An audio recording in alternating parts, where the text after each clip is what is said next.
देखना है मुझे या कोई जीव विशेष को देखना है। मैं जंगल में इसीलिए जाता हूं कि मैं धन्यवाद कर सकूं परमात्मा का। सोचेंगे ऐसी कैसी अजीब सी बात है। आप जंगल में जाइए और देखिए, जब हिरन पानी पीता है दोस्तों, 20 बार देखता है इधर से उधर कि कोई उसको खा न जाए।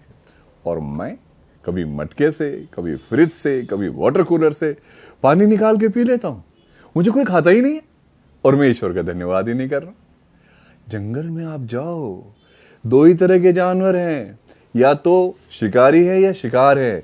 एक के चेहरे पे हिंसा के भाव रहेंगे सदैव और दूसरे के चेहरे पे बेचारगी के भाव रहेंगे। शेरनी अपने बच्चे को प्रेम भी कर रही है तो भी उसके चेहरे पे हिंसा ही दिखेगी, दूसरा भाव नहीं दिखेगा।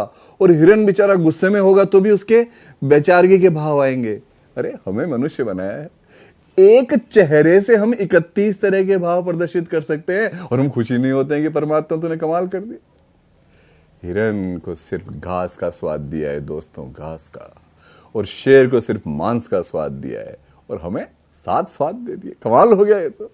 खारा, मीठा, कड़वा, चरपरा, आहा, कितने तरह के स्वाद दे दिए, वो सिर्फ घास। अरे हमारी माताएं बहनें हमारे लिए कितनी तरह के व्यंजन बनाती है, बेसन से 25 तरह की चीजें बना रही है और हम धन्यवाद ही नहीं करते। न उनका करते हैं और न ईश्वर का करते हैं।